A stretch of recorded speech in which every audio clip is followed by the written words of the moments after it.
자, 여러분 보시면은요. 지금 제가 코스피라는 걸 가져왔는데요. 제가 시사 프로그램에서 코스피에 대해서 좀 얘기를 하게 될 겁니다. 근데 그걸 얘기하기 전에 여러분이 코스피가 뭔지, 종합주가지수라는 게 뭔지를 좀 알아두셔야 되겠죠. 그래서 종합주가지수부터 제가 수업을 좀 시작을 해보려고 합니다. 자, 근데 이 코스피 지수라는 것이 어떻게 산정되는 것이냐? 코스피는요, 종합주가지수, 이 주가지수라는 건요, 각 나라마다 다 있습니다. 그리고 계산 방법도 다 틀려요.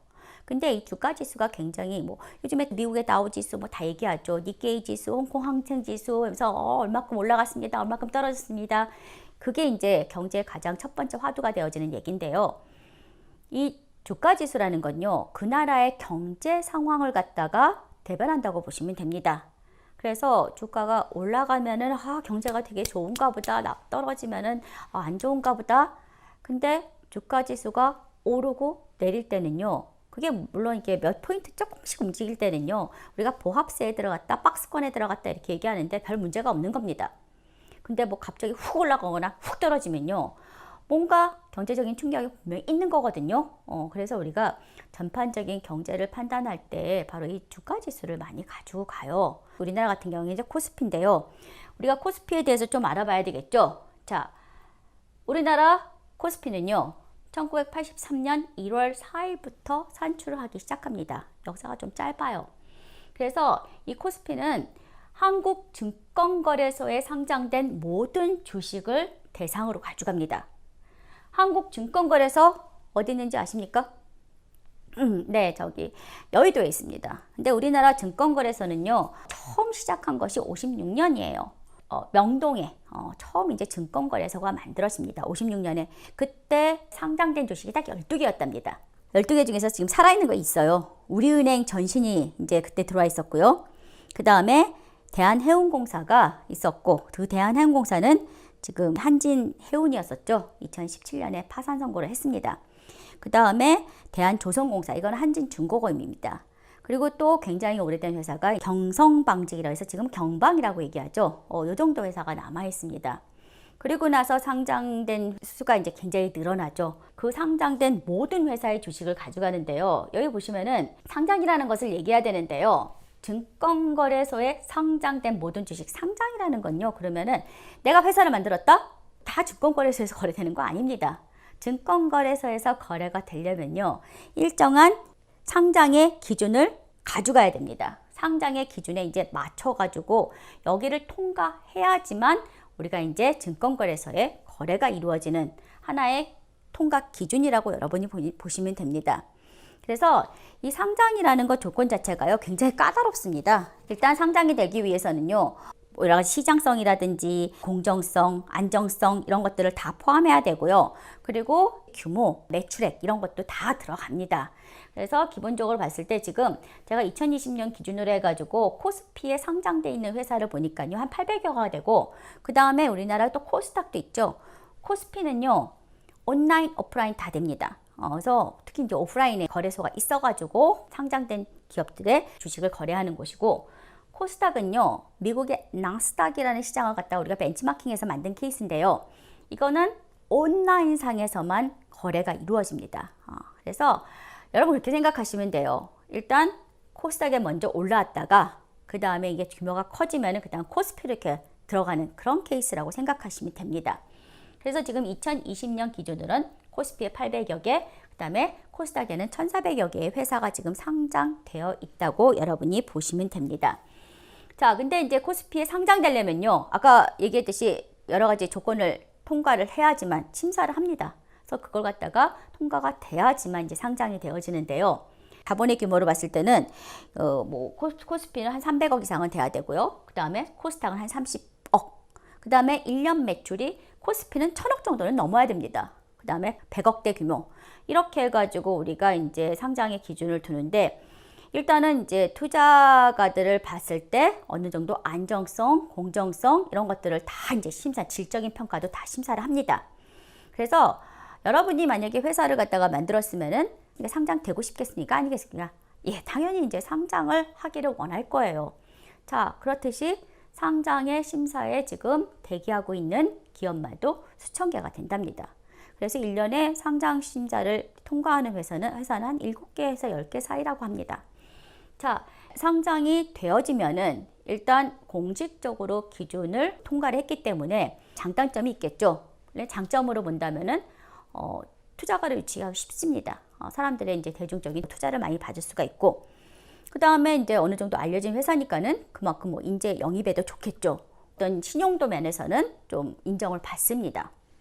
근데 상장을 했다고 다 좋은 건 아니에요. 이렇게 공정성이라든가 이런 걸 갖다가 우리가 보여주기 위해서요.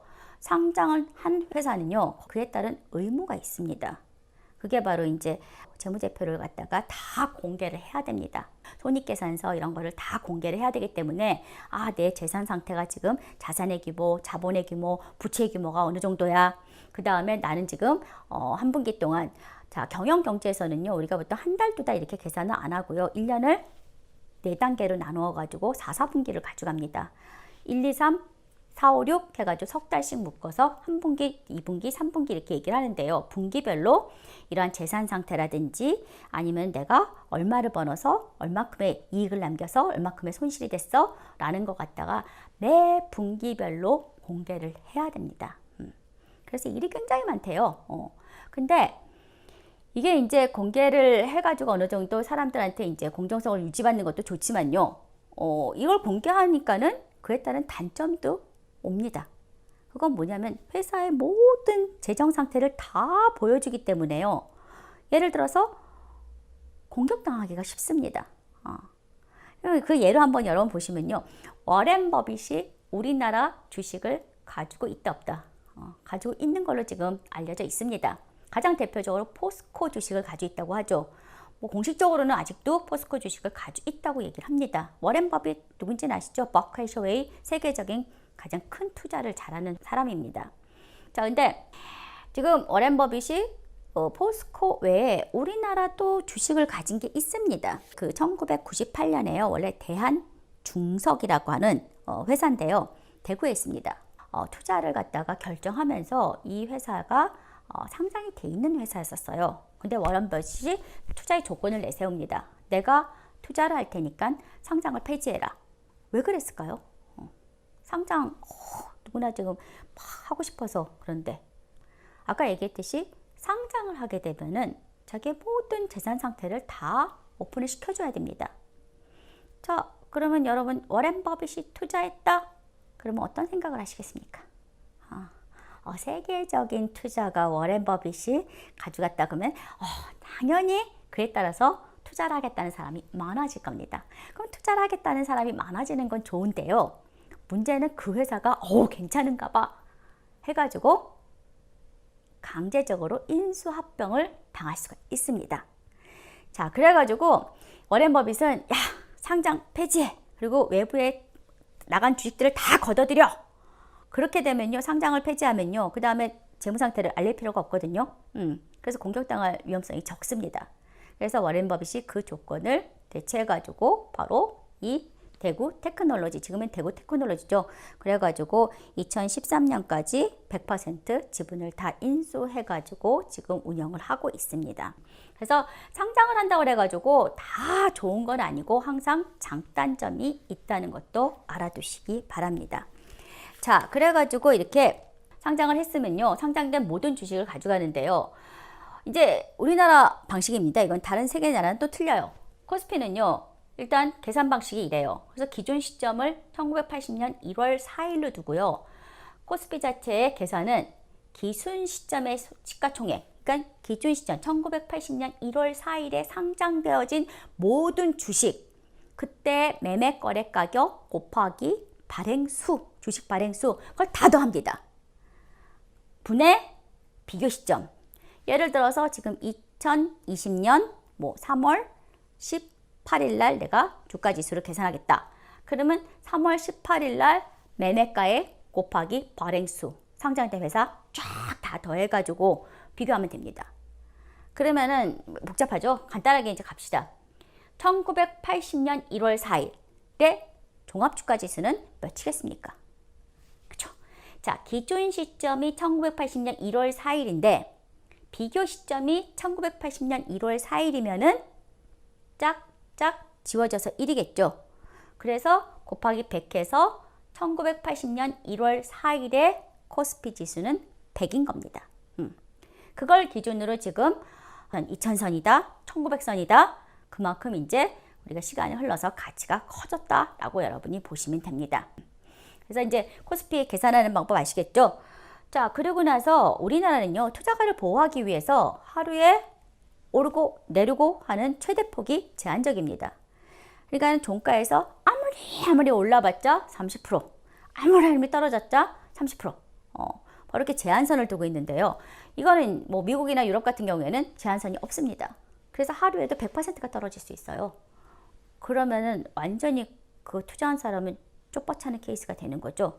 그래서 요거는 투자가를 보호하기 위해서 만든 거라고 생각하시면 됩니다. 그리고 이 이제 알아두긴 했지만 좋은 건 아닌데 사이드카, 서킷 브레이크 이런 것도 있어요. 이제 투자가를 보호하는 방법인데요. 이건 뭐냐면요. 일단은 사이드카, 그러니까는 5% 이상 주가가 훅 떨어지면요. 일단 사람들이 막 하고 막 이렇게 같이 막 투매 현상을 일으킬 수 있습니다. 그래가지고 자 진정하세요 해가지고 사이드카가 쫙 울립니다. 그러면은 5분 동안 매매 거래가 정지가 되어집니다. 그리고 나서 다시 이제 시작을 해요. 그러니까는 숨고르기예요. 말하자면 숨고르기. 너무 오르거나 너무 올라갔을 때 막 급하게 가지 말고 자 한번 숨고르세요 해가지고 사이드카가 울립니다. 그리고 이거보다 더 한 게 이제 우리가 이론상으로 10%라고 돼 있는데 이제 보통 8%로 얘기하더라고요. 8% 이상이 툭 떨어지면요.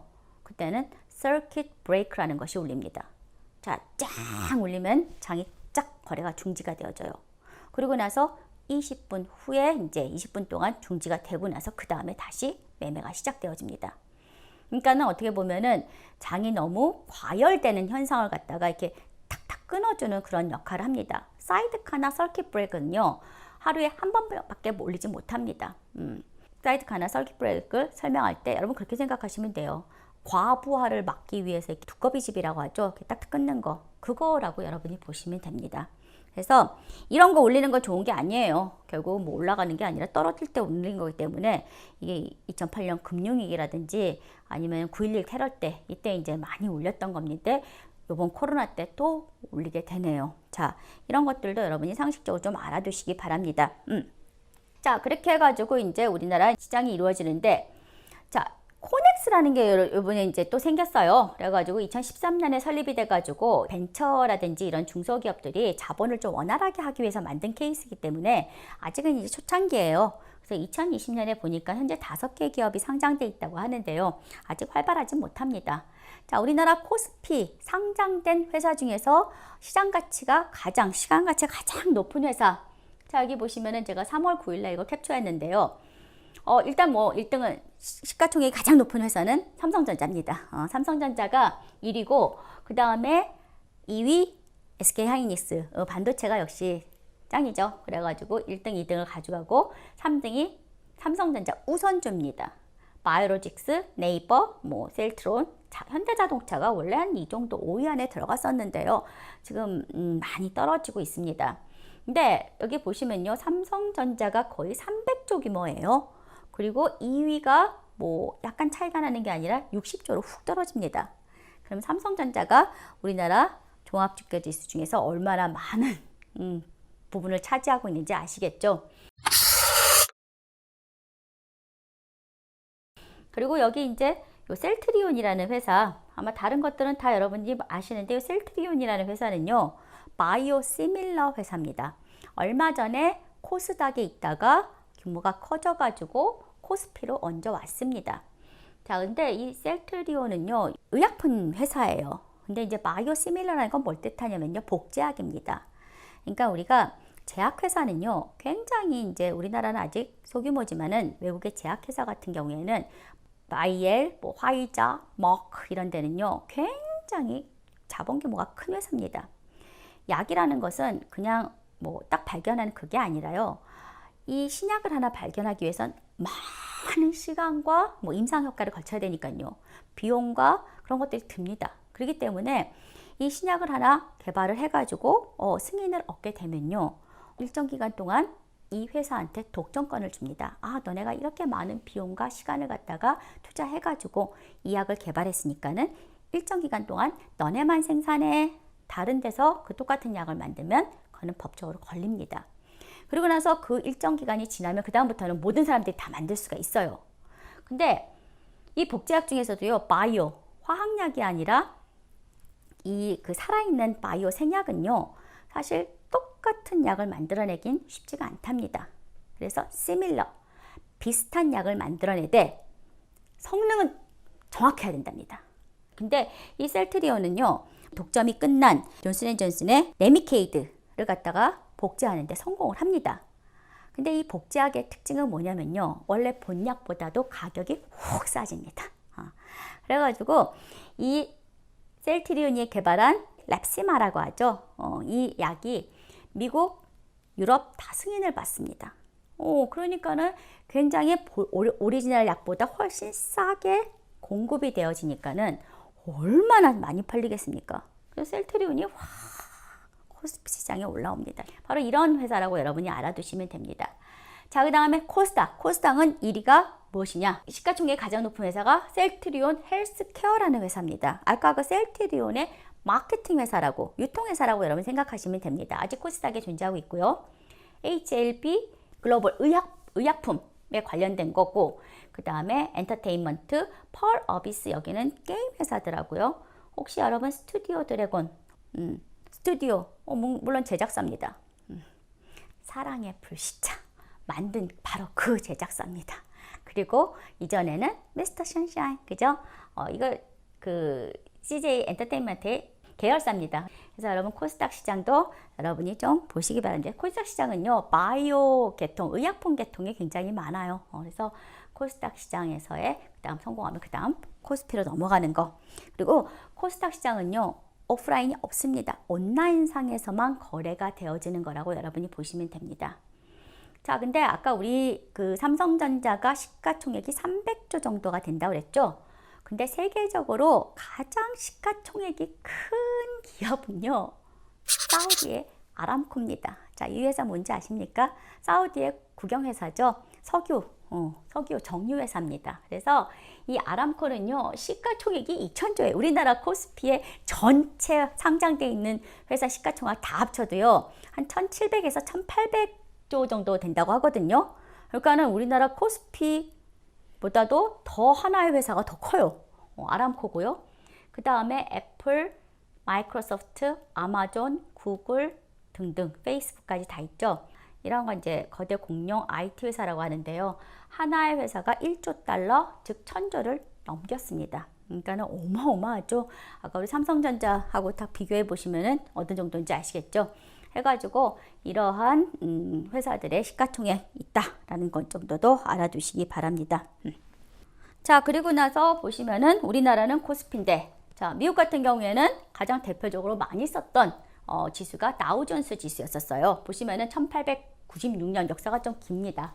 미국 월스트리트 저널지의 설립자 찰스 다우하고 동업자 존스가 같이 만들었어요. 그래가지고 다우 존스 지수가 됐는데요. 이거는 또 산정 방식이 좀 틀립니다. 그 뉴욕 증권거래소에 상장되어 있는 최우량 주식 30개만 가지고 갑니다. 우리는 상장되어 있는 모든 주식을 다 가져간다 그랬죠. 근데 이 다우존스 지수는요, 뉴욕 증권거래소에 상장된 30개만 가져가요. 우량 주식. 그러니까는 뭐 미국의 우량 주식 30개면은 뭐 다 글로벌 기업이겠죠. 자, 여러분 30개 맞춰볼 수 있겠습니까? 자, 여러분 이렇게 보시면 됩니다. 자, 이게 이제 30개 기업인데요. 보시면은 여러분이 알고 있는 뭐 애플도 들어갔고, IBM, 그 다음에 디즈니, 코카콜라, 맥도날드 들어가야 되죠. 그 다음에 여기 보면은 뭐 월마트도 들어가 있고, 그죠? 그래서 나이키 여기 들어가 있습니다. 인텔, 띠디딩띵 다들 들어가 있죠. 골드만삭스, 홈디포는 인테리어 용품 파는 큰 유통업체예요. 보잉, 그죠? 보잉은 지금 주가가 많이 떨어지고 있죠. 그 맥스 747인가요? 그거 이제 사고 나가지고 생산 중단돼가지고, 자, 버라이존 다 들어가 있는데요. 자, 이 보시면요, 이 전통적으로 IT보다는요, 제조업 중심으로 들어가 있습니다. 왜냐하면 1800년부터 이걸 산정하다 보니까 그때부터 30개 이렇게 쫙 꼽았을 거 아니에요. 그래서 거대 제조업을 중심으로 많이 가져갔는데요. 이게 뭐 1890년에 만들어진 게 지금까지 30개가 가느냐? 그건 아닙니다. 이 30개 가지고만 움직이기 때문에요. 이 30개 중에서 하나의 기업의 주가가 너무 확 올라가나 너무 확 떨어지면요. 빼버립니다. 그리고 다른 회사의 주식을 넣습니다. 회사를 넣어요. 그렇게 해가지고 이 애플 같은 경우에도요. 지금 들어온 지가 얼마 안 됐어요. 2015년에 들어왔고요. 이 나이키도요. 2015년에 영입된 케이스입니다. 그리고 여기 MS, 마이크로소프트 듣죠. 자, 근데 보시면 요거 회사 어느 회사인지 아십니까? 요게 제너럴 일렉트릭이라는 회사예요. 제너럴 일렉트릭. 뭐 만드는 회사일까요? 여러분 제너럴 일렉트릭 하면요. 가장 대표적으로 항공 엔진, 그 항공 엔진을 갖다가 제작하는 회사인데요. 이 회사는요. 굉장히 오래된 회사예요. 지금 100년이 넘었습니다. 1907년에 만들어진 회사니까요. 이거 누가 만든 회사인지 아십니까? 제너럴 일렉트릭. 여러분이 G 하면은요. 무슨 냉장고 만드는 회사 아닙니다. 그거 다 팔았습니다. 자, G는요. 바로 이제 여러분 동화책에서 어렸을 때 많이 봤던 바로 이렇게 전구 개발한 사람 에디슨이 만든 회사예요. 그래서 거기서부터 출발을 합니다.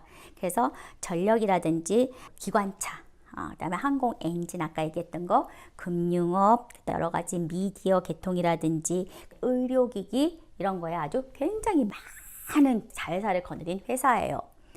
근데 이 회사가요. 얼마 전에 잭 웰치라고 CEO가 돌아가셨죠. 이전 CEO가 1980년에서 2000년대 사이에서는요. 이 회사가 전체 1위였었어요. 시가총액. 근데 이 회사는요. 30개 지수에서 빠집니다. 그리고 월그릴이라는 의약품 유통회사가 들어왔는데요. 이게 이제 111년 만에 빠지는 탈퇴되어지는 그런 굴욕을 겪게 되는데요. 2017년부터 18년까지 주가가 훅 떨어져가지고 지금 거의 뭐 보잉의 10분의 1 규모다. 그렇게 지금 얘기를 하고 있는데요. 이건 뭐냐면요. 지금 4차 산업혁명에 대비를 못했어요. 그러니까 막 금융업의 의존도가 너무 높고 그 다음에 IT 쪽에 4차 산업혁명으로 쫙 넘어갔어야 되는데 그걸 갖다가 넘어가질 못해서 결국 굉장히 도태되는 그러한 굴욕을 겪고 있습니다. 자, 이런 이제 회사들 대표적인 회사니까요. 맥도날드 얘기하면은 뭐 그러면은 버거킹은요. 그다음에 코카콜라 얘기하면 그다음 펩시콜라는요. 요 정도만 들어갑니다. 그리고 여기 보시면은 화이자, 머크, 존슨앤존슨. 자, 이거요. 존슨앤존슨 대표 상품 베이비로션 아닙니다. 존슨앤존슨도요. 이게 뭐 베이비 제품을 만드는 그런 회사가 아니라 굉장히 많은 자회사를 거느리고 있어요. 그 중에서 이제 가장 대표적으로 규모가 큰 게요. 존슨앤존슨 제약회사예요. 약 만드는 회사입니다. 여러분 타이레놀 생각하시면 돼요. 바로 존슨앤존슨입니다. 그래서 여러분이 베이비 로션 만들어서 30개 안에 들어 그렇게 생각하시면 안 되고 제약회사구나. 아까 얘기했었죠. 제약회사는 신약 개발에 굉장히 많은 비용이 들어가기 때문에 자산 규모가 큽니다. 머크, 파이자 이런 회사들이 다 제약회사에 들어간다면 생각하시면 되고 엑선, 쉐보론 이런 데는 다 정유회사, 원유 공급회사입니다. 자, 그래서 여러분들이 3M도 들어가 있죠? 이런 회사 30개가 들어가 있다. 그거 가지고 이제 지수를 만들어냅니다. 다우존스에 편입되어지는 30개 품목들 중에서 이제 변화가 계속 좀 일어나고 있습니다. 저번 때 얘기했듯이 2018년에 GE가 퇴출이 되어지죠. 제너럴 일렉트릭 같은 경우에는요. 한때는 정말 최고를 구사하는 회사였지만은 방대하게 너무 사업 분야를 넓히다 보니까는 결국은 시가총액이 훅 줄어들게 됩니다. 그래가지고 2018년에 제너럴 일렉트릭 퇴출이 되어지고 웰그린이라는 약품 유통 회사가 이제 들어오게 되어집니다. 자, 그리고 나서 또 다우지수에 종목의 변화가 생깁니다. 가장 대표적으로 이 엑선모빌, 사실 다우지수 같은 경우에는요, 어떤 가중치를 따로 두른 것이 아니라 그 각각의 30개의 회사, 각각의 회사의 주식 가격, 주가가 바로 이제 가중치로서 작용합니다. 그렇기 때문에 주가가 높으면 그만큼 가중치가 큰 거고 주가가 낮으면 가중치가 작아지는 그런 케이스가 되거든요. 근데 요번에 3개 품목이 바뀌어집니다. 근데 그럴 수밖에 없는 게 지금 요번 달부터 요번 달 말까지 바로 이제 애플이 분할을 합니다. 그러니까는 애플이 지금 4분의 1로 분할이 되기 때문에 그러면은 4분의 1, 1주당 4분의 1로 분할이 되어지면은 애플의 주가가 훅 떨어지게 돼요. 4분의 1 가치가 되어집니다. 그러면은 다우지수 전체에서 차지하는 비중이 굉장히 줄어들거든요. 그렇게 되면 IT에 대한 비중이 줄어든다. 지금 전체적으로 봤을 때 IT, 인터넷, 바이오, 유통 이런 부분이 굉장히 이제 큰 비중을 차지하는데 애플이 4분의 1 분할을 하는 바람에 전체 다우지수 30개에서 IT가 차지하는 부분이 줄어들기 때문에 그에 대한 어떤 대체가 필요하게 된 거죠. 그리고 또 이제 보시면은 가장 대표적으로 지금 엑선모빌이 요번에 퇴출이 되어집니다. 자, 엑선모빌 같은 경우에는요, 이 다우지수가 처음부터 30개는 아니었거든요. 처음에 1884년에는 12개, 1916년에 20개가 됐다가 1928년에 30개로 지금 운영이 되어지는데 계속 이제 바뀝니다. 나가 퇴출하고 새롭게 들어오고 그래서 한 지금까지 55번의 이제 변화가 일어났다고 하는데요. 그 중에서 이제 가장 최근에 일어난 게 G였거든요. 근데 요번 2020년 8월 달에 3개의 품목이 퇴출되어지고 그 자리를 다른 품목들이 차지하게 되는데 그 중에서 이제 엑손입니다. 엑손 같은 경우에는 2028년에 스탠다드 오일로 해가지고 다우지수에 편입이 돼가지고 굉장히 오래됐죠? 거의 근 100년 만에 이제 퇴출이 되어지는 그런 케이스인데요. 2008년에 엑선모빌은 석유 회사예요. 2008년에 시가총액 1위를 차지했던 그러한 기업입니다. 하지만은 실질적으로 지금 기름에 대한 여러 가지 환경오염 때문에 신규 사업으로 진출을 못하고 수요가 지금 훅 줄은 상황이고 코로나의 여파 이런 것들도 있었기 때문에 지금 시가총액이 거의 막 40% 이상 떨어진 케이스가 되어지거든요. 그래서 엑선모빌이 일단은 퇴출이 되어지고 그 자리에 고객관리 시스템, 클라우딩 컴퓨팅이라고 하더라고요. 세일즈포스라는 그러한 기업이 대체가 되어집니다. 그뿐만 아니라 이제 또 대체되어지는 게 지금 보시면은 화이자예요. 제약회사입니다. 근데 이 제약도요, 기존에 이제 제약보다도 이제는 바이오 쪽이 굉장히 세지거든요. 그래서 같은 제약회사지만요, 얌센이라고 해가지고 바이오 헬스케어 부분에 큰 비중을 차지하는 그런 회사로 대치가 되어집니다. 또 하나 여기 이제 방산, 그러니까는 방위산업체 사업인데요. 유나이티드 테크놀로지를 인수해가지고 바로 레이션이라는 회사로 되어졌는데요. 이 방산업체도 퇴출되어지고 또 다른 방산업체인 허니웰이라는 회사로 대체가 되어집니다. 이 허니웰도 똑같은 방산회사지만요. 이 회사는 양자 컴퓨터 기술에 있어서의 어떤 최고봉을 달리고 있는 그런 회사라고 합니다. 그래가지고 전체적으로 지금 3개, 세일즈포스, 암센, 그 다음에 허니웰 해가지고 IT 부분을 좀 더 강화시키고 바이오 부분을 좀 더 강화시키는 그런 케이스의 변화가 생겼다고 볼 수가 있습니다. 자, 그러다 보니까요, 이 다우존스는 대표적으로 사용했음에도 불구하고 요 30개 가지고만 운영을 하다 보니까요, 전반적인 어떤 주식 시장을 갖다가 잘 대변하지 못하는 경우도 생긴다라고 얘기합니다. 그래서 요즘에는요, 스탠다드 S&P 500 지수, 스탠다드 푸어의 500 지수라는 것을 많이 사용해요. 자, 여기 딱 보듯이 500개의 기업을 가지고 주가 지수를 돌리는 것을 얘기합니다. 어떻게 보면은 다우존스 30개보다도 조금 보편성을 갖게 돼요. 그래서 요즘에 미국에서는요, S&P 500 지수를 좀 더 많이 이용하는 케이스가 되어집니다. 이 아까 얘기했듯이 500개의 기업을 가지고 움직이고, 스탠다드 푸어라는 것은요, 신용평가 회사예요. 앞으로 이제 이 신용평가 회사에 대해서 얘기를 많이 하게 되겠는데요. 대표적으로 전 세계적으로 유명한 신용평가 회사는 스탠다드 푸어, 무디스, 피치 정도가 있습니다. 여러분도 이것도 나중에 이제 천천히 얘기를 하겠습니다. 이렇게 여러분이 이제 주가 지수가 들어간다. 일본은 니케이 지수, 홍콩 항생 지수, 중국 상하이 지수. 이런 것들이 이제 대표적으로 그 나라 경제가 어떻게 되는지를 갖다 얘기할 때 바로 대표적으로 주가 지수가 올라갔다 떨어졌다, 몇 포인트가 떨어졌다, 떨어지는 하락폭이 크다, 뭐 이런 것들을 갖다가 보여줌으로써 그 나라 경제 상황을 갖다가 대변해 줍니다. 열외로 한번 이것도 보세요.